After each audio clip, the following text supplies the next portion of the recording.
First of all, we have to see, has China got this design? China do have, it looks, projections show China do not want to remain where they are. They want to get out. They want to just get out of that place, whether directly or indirectly, physically or otherwise. They are doing it. They are all over. They are in Africa. They will actually buy anybody anywhere. They got their own way of doing it. So China wants to get out.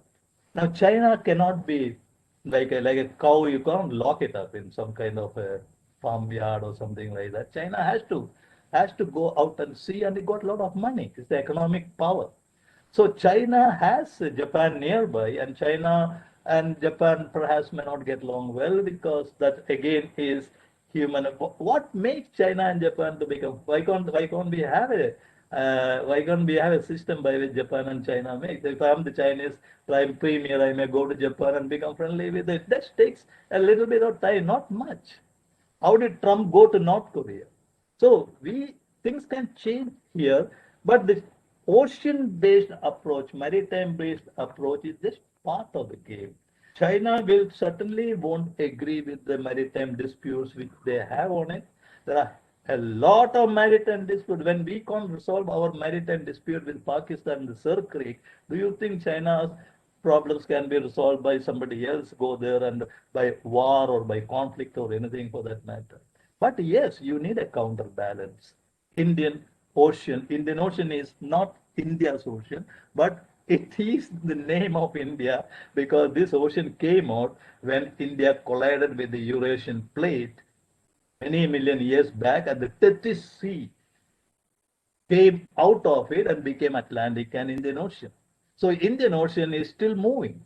It is going to be a lake after many years with Jakarta reaching South Africa more or less. Let's forget about all that kind of a thing. Indian Ocean is passing through India. It has got many other rim countries. Indian Ocean is important for Afghanistan. Every landlocked country, including the 44 landlocked countries, is a maritime country. There is no country which is actually non-maritime, which we know. IMO, you look at the IMO membership. Every country has something to do with the ocean. Afghanistan has to worry about the ocean if somebody is going to fire a missile far away from the Persian Gulf in the ocean. So Afghanistan has got its own stake in the ocean. And geographically disadvantaged countries also do have it. But who is going to be the custodian or who will keep watch? Now, if I use in our naval terms, commander will know that I am the officer of the watch and nobody else is there and I have to keep watch. I think India is the capable country which other countries also will agree as long as we don't go into what the Americans say excessive claims or something like that. They will agree India is the right one. But does India have the power? Power is two. If you are, it's not the Navy alone that is going to look after the ocean. Every other forces will look after the ocean. Like for the United States, there's got Marines also. Now there is Marines stationed in East Timor, in opposite to Darwin, and also in Darwin in Australia. There is the U.S. Marines situated there because the Quad, when it was reformed in 2017. So it's all forces. We need Air Force, we need Navy, we need various other coalition forces of the similar kind, whether war fighting or non-combatant but enforcement kind of an agency. So whatever it is, we need. But can we do it? Yes, we can do it. But the thing which I would like to tell commander as well as those who are serving officers, those who are the leaders, please ensure the machine and the men or the people, now we have ladies also, the machine which you have and the men are excellent and compatible. Second, that hybrid machine, man machine in the Navy, for example, is compatible with the other one, which is in the coalition partners' arsenal. This is what is important. Unless I know this, I will not be able to answer this question whether India will be able to handle it. It is possible to defeat the excellent army or excellent navy by a worst enemy, by worst army or navy, by sheer tactics as well as their own weakness. How did the Mongolian ships sink? Hundreds of ships sank and Japan survived.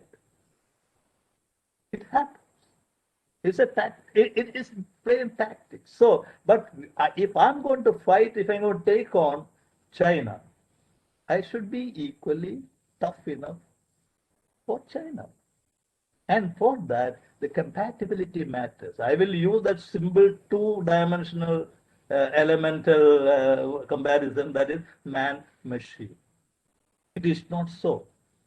The United States Navy is very, very different from the rest of the world's navies.